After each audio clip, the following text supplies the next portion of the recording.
We have breaking news, a pursuit now of an armed and dangerous suspect, and Desmond Shaw is overhead in Skycal. And Desmond, what I understand, he was driving at a ridiculous amount of speed earlier.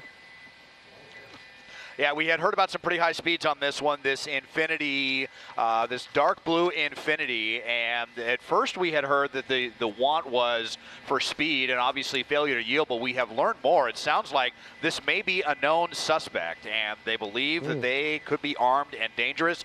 It's not clear what the crime was that started all of this or caused the authorities to look for this person, but they say that 2 black handguns were used. So it's San Bernardino County Sheriff's deputies that are in pursuit of a potentially very dangerous person. And so that's a very volatile combination. You have a very dangerous suspect, and you have a agency that is known for being pretty aggressive, especially when we're talking about very serious wants. So we're making our way through the Rialto, actually Rancho Cucamonga area right now, westbound on 4th Street, probably going to get into some busy commercial areas. We'll see what the authorities are going to do, if they're going to try any spike strips or anything like that to stop the suspect. But we've come a long way. They started on the 15 and the 138 in the Cajon Pass. Looks like we are going to be getting back on the freeway here, possibly back onto the 10. Actually, excuse me, the 15 freeway we're going to be getting on here. So, yeah, this is definitely a volatile pursuit right now, Pat and Mike. There's no question about that. You know, I'm wondering at any time, because I believe you were on a freeway earlier today. Was CHP involved in this in any way? So San Bernardino Sheriff does not want to give it up. So CHP has asked if they want him to take over. San Bernardino Sheriff says, no, give it to us, which is not uncommon for the Sheriff's Department. They like to keep their chases, especially when the want is more serious. Now, they did ask CHP for a canine and to set up spike strips. It doesn't sound like CHP was ever able to get in position to do that. I also want to point out quickly, he's on the 15, which is where he came from. We know this started up in the high desert, the Victorville area, and then came down the 15, and then he went east on the 210, looped around the 210, and then came back westbound on the 10. So now he's northbound back on the 15. It'll be interesting to see if he tries to go back up to the high desert where this all started, or what his exact plan is. You see him flashing his headlights there too. I'm not sure, maybe trying to signal other drivers to get out of the way. The CHP got information from the sheriff's office out there that this is only one person inside of this. And again, as Desmond mentioned,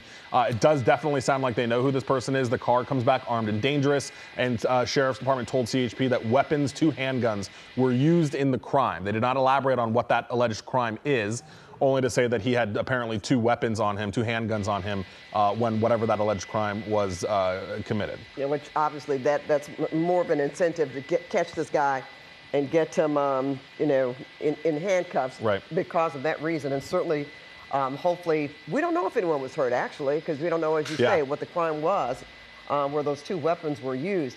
He is now driving at, in the 80s on the freeway, which is not all that, well, no, he's going up to 100 now. I started to say not all that unusual if it's 80, but now he's in the triple digits, and this makes for an even more dangerous situation. Desmond, do we know, have we heard any more talk about spike strips? I mean, it's obviously more difficult when you're on a freeway like that. Yes, we have not heard any more of that chatter. We have seen some very daring spike strip attempts at some successful ones over the years, though. So it wouldn't be super surprising if they were going to try that. I do have to point out, though, that we are headed northbound on the 15 back towards the Cajon Pass, which is going to be a problem for us. Once we get up there kind of to the merge of the 15 to 15, we won't be able to follow it up towards the high desert. We did just hear, so it's Ontario PD that's over this currently, and we just heard them say that they have reason to believe that the suspect lives up in the high desert. So, this car was coming down from that area, from the Victorville, Hesperia, Apple Valley area, southbound on the 15. We came down here to Rancho Cucamonga, and now we're doubling back towards that area. So if this is going to continue much farther, not going to be good news for us. And we'll just have to see, we'll keep the vehicle as long as we can, but how authorities are going to handle this if it heads back up towards the high desert. So it sounds that you said over this, so they have their chopper up, Ontario PD, but you've got San Bernardino Sheriff's on the ground following this guy. That's right, and we did. San Bernardino County Sheriff's Deputies helicopter was over this as well initially, but they left. Maybe they needed to go get fuel or something like that. Pretty sure that they do have night vision, so they should be able to continue up. Yeah, my pilot Dylan concurring with that. So I'm not sure if Ontario PD has that, but San Bernardino County Sheriff's deputies do. Obviously, you know, they have reason to have night vision goggles, lots of mountains and lots of different things that they, you know, might have to fly around at night. We unfortunately do not have that, but very expensive technology. But San Bernardino County Sheriff's deputies, maybe they get their helicopter back over this and keep eyes from the air. We'll see if, again, if Ontario PD is going to be going up into the Cajon Pass as well.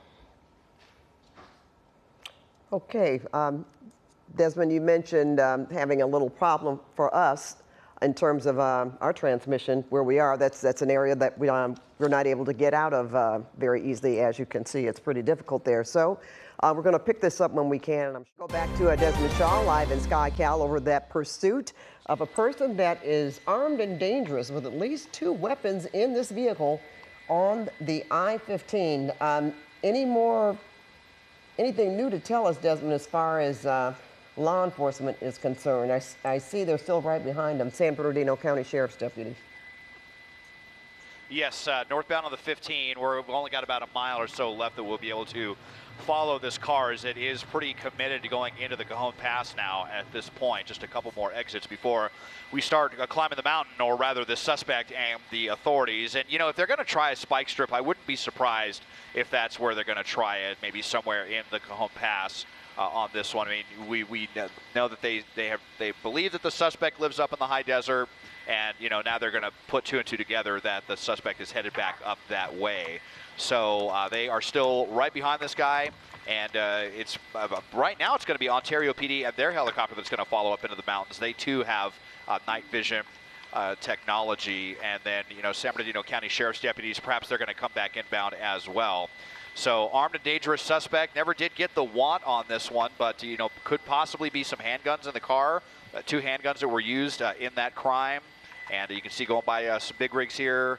And we are just about into the Cajon Pass here, northbound 15. Going to be making that merger with the northbound 215 here shortly. And you know what? Since you said they know who this person is, well, they may know where he lives. So that's certainly more incentive for them to continue with this pursuit, and I'm sure, you know, even have other units as they get further up into the Cajon Pass to possibly be at this person's residence where he resides. Yeah, and it definitely sounds like they have an idea, obviously, of who this guy is. They've got, obviously, some more information than they're sharing. There's a reason they didn't want to give it to CHP. They wanted to keep it for themselves. They obviously say they know that he's armed and dangerous, that handguns were used in whatever alleged crime they say was happening.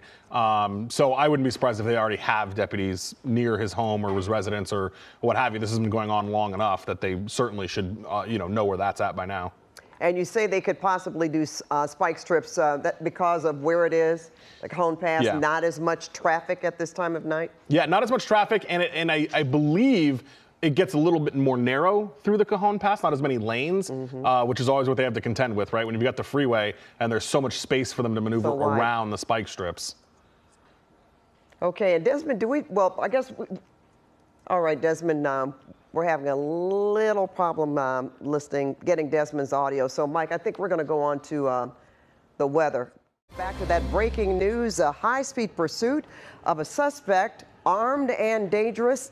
And this is happening in the Cajon Pass. Mike, you've been monitoring this from the desk. Yeah, Pat, and we are looking at our final moments of this chase. It's not going to be able to be seen from SkyCal. Des has already kind of doubled in here on the chase as it goes up to 15. The Ontario Police Department is still with it. The San Bernardino Sheriff that was chasing it originally is still following it. But yeah, it's going up into the 15 of the Cajon Pass where we were before when he came down southbound through here when this whole thing started. And again, all we know is that this was what they call a failure to yield, meaning he didn't pull over when they wanted him to. But Pat, as we've been talking about, they clearly know more about this guy, that he allegedly had weapons in the car as well. And we were saying if they don't get him on the freeway, they probably know where he lives since they know who he is. So there's no doubt there's probably deputies at his home or where he resides also. Yeah, and you can see this is now we're starting to kind of lose the shot here because the mountains are getting in the way. SkyCal cannot fly through this area at night because of the darkness. Luckily, the police ship, though, has that night vision technology that we were talking about, and they are following it through the pass. So we won't be able to have eyes on it, but at least law enforcement will. And San Bernardino County Sheriff's Department is still following this vehicle, this person, because they know who it is. Yeah, and they don't want to give it up. CHP has asked them a couple times if they want their help, and San Bernardino Sheriff says, you got some spike strips, great. Otherwise, we want to keep it. All right, well, this is going to go, they've still got a ways to go. Yeah. They're still on the freeway right now. But again, we do have, I think we could surmise at this point that they will probably get this guy into custody wherever he ends up. Yep, not letting it go. All right, well, thanks so much for that, Mike. And with that, we are going to turn this over to KCAL News at 10. It starts right now. And back to our breaking news now, the pursuit of an armed and dangerous driver. That's right. We have an update from Mike Rogers at the desk. Mike, we understand that they may have deployed some spike strips. It was actually a pit maneuver, and it was just conducted. And unfortunately, we're losing Desmond's signal there a little bit. We are in this very precarious place of the 15 freeway where it is hard for us to get a signal out of there. So, but I can tell you the car slowed down just enough, and I think we've got Desmond's pictures back live now, but the car slowed down just enough for them to be able to get up there, nudge him, and spin him around. We have not seen him come out of the car at all yet. This is kind of the situation. So now in addition to this dangerous chase of this potentially armed and dangerous suspect, you now have all lanes of the 15 freeway that are going to be shut down while they try to get this guy out of here and get him into custody. So still not real clear on what the exact want was and why they were chasing this guy to begin with. But we do know that the San Bernardino Sheriff's Office did not want to give it up, and they wanted to keep with it, and they did. And here we are looking at a pit maneuver now. On the right side of your screen, from a distance, you see that San Bernardino Sheriff's car is able to get in there and spin him around. A really good pit maneuver. The guy does not continue, and then you see the deputies kind of swarm him and hold this right here. We are on the 15, right near almost the 138. So we are about halfway through kind of the Cajon Pass when this all went down, guys. You know, I'm very surprised that they actually did a pit maneuver, Mike, with him being armed and dangerous. Yeah, look, I mean, San Bernardino is a real aggressive agency when it comes to pursuits, especially when it's a want like this. They didn't want to give it up. They wanted spike strips. We actually saw when we were first over this, they were trying to kind of get in there and get a pit maneuver on surface streets. And I think, Desmond, are you with us? Can you hear us? I am. We are way up in the stratosphere at 8,000 feet here to be able to get some signal. Very complicated here in the Cajon Pass, but kind of amazing that we were able to bring you that pit maneuver from about 3 or 4 miles away. You saw that. So, you know, I was talking earlier how we're dealing with one of the most aggressive agencies in Southern California, coupled with a very serious want with, you know, an armed and dangerous suspect. So regardless of the danger of, you know, putting themselves in harm's way, you saw sheriff's deputies, they had that opportunity there with the empty freeway. I think they were either holding traffic back there, maybe to try to do something like that, to do a pit on the freeway. There was also that construction back there that we saw that was slowing down some traffic. They have been talking about a spike strip at the truck scales, but the suspect, I think, drove right by those spikes. So that was ineffective. Deputies made the calculus. We're going to bring this to an end right now before they even have a chance to get back to their home territory up in the high desert, believed to be where the suspect lives. But it looks like a standoff situation now. We haven't seen, even though we're looking for, you know, really far, but looking to see if any, you know, hands out the window, anything, nothing like that. So deputies are out there with weapons drawn, probably lethal and less lethal. But we're not seeing any movement from the suspect at this point. I mean, you can imagine this is a very delicate operation, Chauncey, with the fact that this person is armed and they don't want to approach that vehicle, as aggressive as they may be as a law enforcement agency.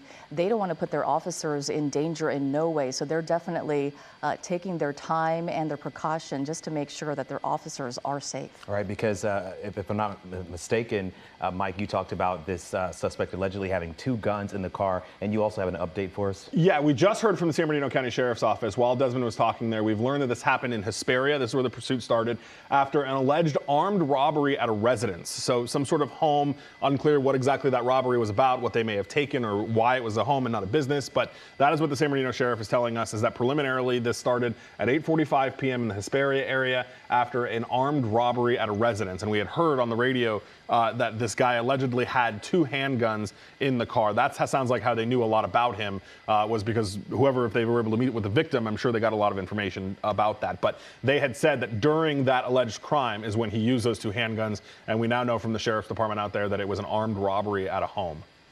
And Mike, you were talking about how the San Bernardino County Sheriff's Department did not want to give this up.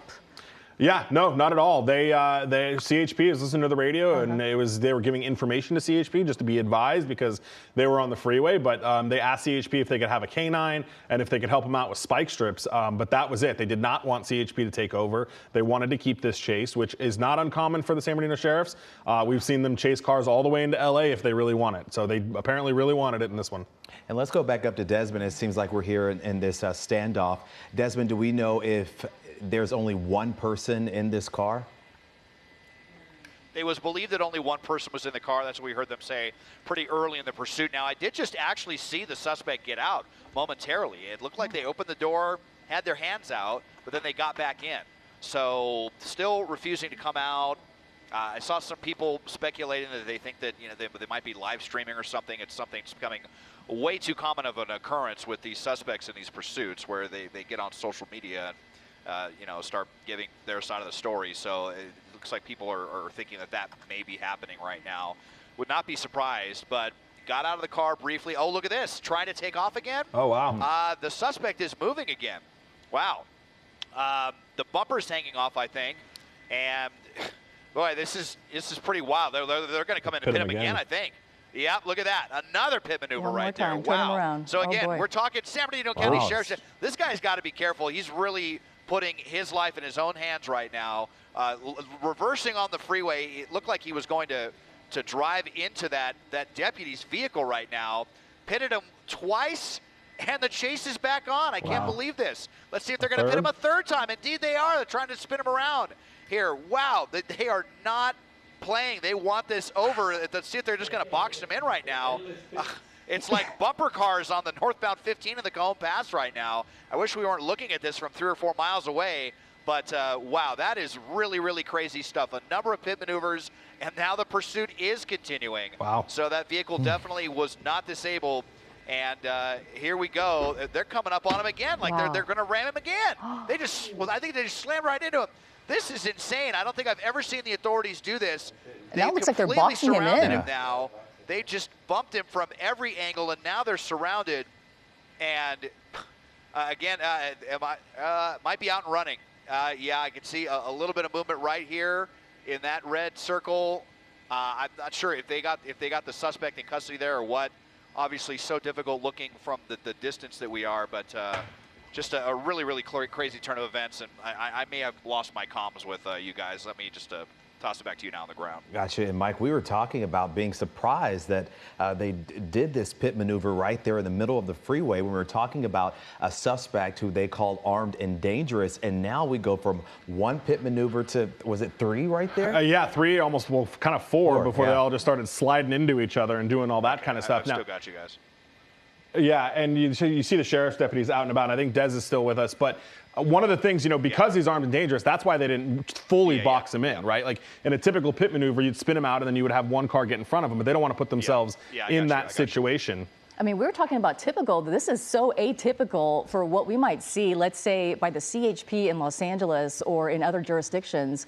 Obviously, we're talking about how Riverside County Sheriff's Department is known to be a little bit more of an aggressive agency, but oftentimes what we would have seen there is oftentimes them waiting for, SWAT to show up, their version of SWAT to show up, had that person stayed there. But it looks like they want to handle this, Mike. Yeah, they have no interest in letting it go. Now you've got the traffic. On the right side of your screen, you're looking at kind of all of those various pit maneuvers that were happening. And I'm just listening. They're asking for CHP to get there and try to help with some of this traffic and get that traffic stopped, because that's obviously a very dangerous situation too. And you've got, lost you guys. all of these officers that are, trying to deal with the suspect, not really able to deal with the traffic here. So I think Des is in and out with us, but it's just really wild, all these different types of maneuvers. My goodness.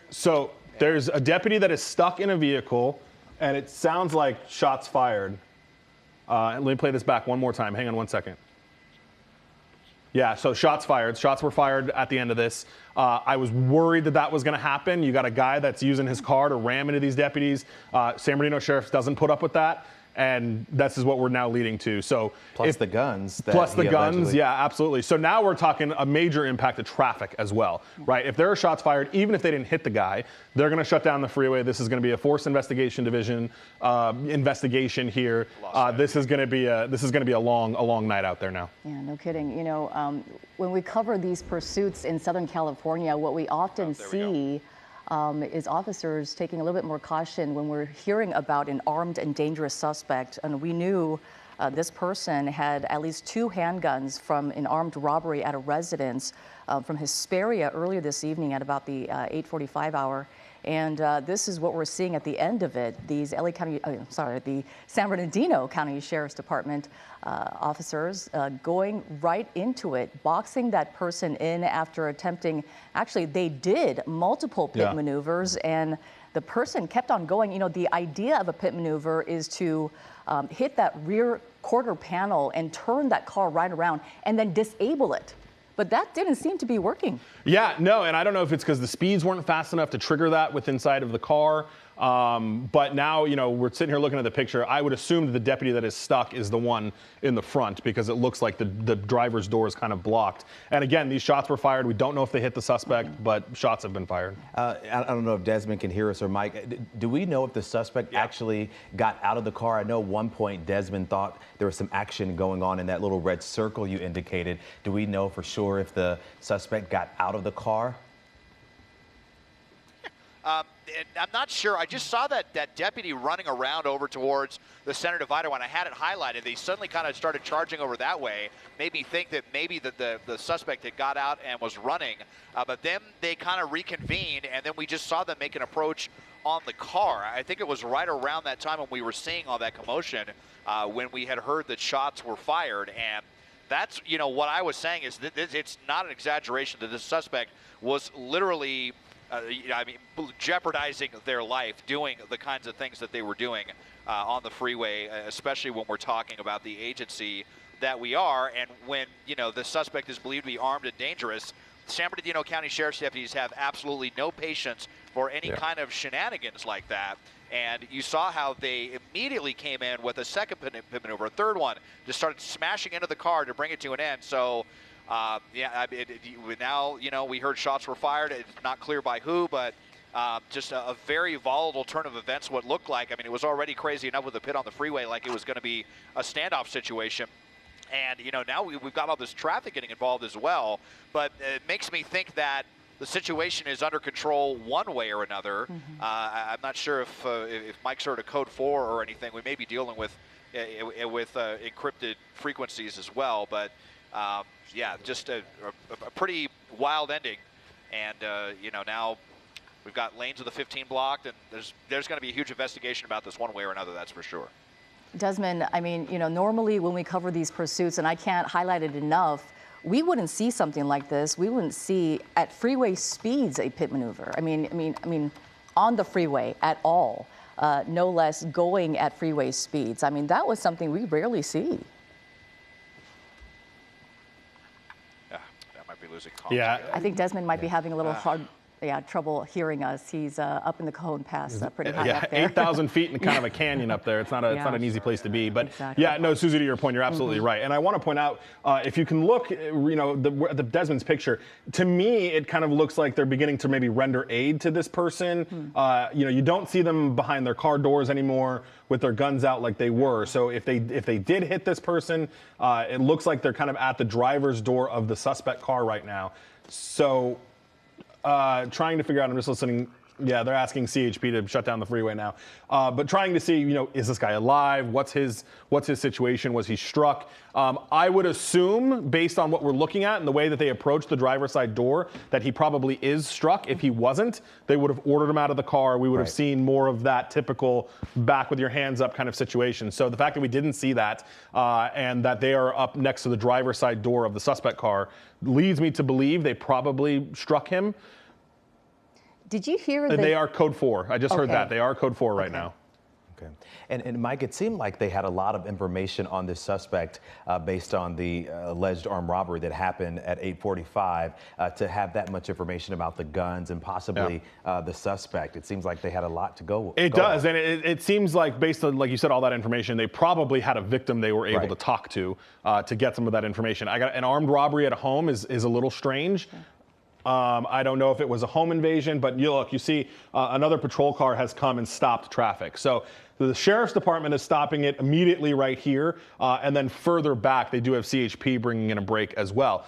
This is going to be, aside from everything that's going on, a huge inconvenience and pain for people that have to get to the high desert. You don't have a ton of other options to get up there. You could obviously go through LA County, through Palmdale, over the 138, but up into that area, you don't have a lot of good options. I think because of where this is, I don't even think there's a surface street that'll get you around that. I think this is the only kind of artery here. Otherwise, you're talking about going around through almost Palm Springs or up through, you could take up through Crestline, but a lot of those roads have been closed because of the fires. So this is not going to be a fun situation for a very long time. No, this is going to be miles and miles of traffic for hours as the San Bernardino County Sheriff's Department conducts their investigation. And this is a huge crime scene on the freeway. There was a shooting and a pursuit, so they're going to be looking into many things. And it's unclear right now exactly what is going on with the suspect. We haven't seen them actually get into a patrol car. There were shots fired. We don't know their condition at this point, but we do know that this is going to be a huge traffic mess for a long time. Yeah, and just really quick, I want to point out where this is. If Desmond pulled out a little bit, it is just north of the 138. If it was any further south of the 138, they could get him off and get him back on. But because it's just north of the 138, they don't have that option to just have them go around it, which is really what's going to cause a lot of issues. All right, and Mike, you said they call this a 10-4, so. And I'm looking at the scene right there and how close those cars are right there onto the scene. Apparently, those folks just have to wait it out for now. But does it give us some indication as to, the scene wrapping up, I guess the investigation wrapping up, and maybe a little insight as to what this suspect is doing or how he's doing? Yeah, it's the active portion of this appears to be over. Yeah. They need to get that suspect medical attention because we are hearing that he was hit by gunfire. Okay. So that will have to come next. And of course, now you're going to deal with the fire department that's going to get stuck in this traffic as well as they try to get up there and get to him. So the threat to officer or deputies, the threat to the public is over at this point. Now you're talking medical aid to the suspect and then a very, very long investigation.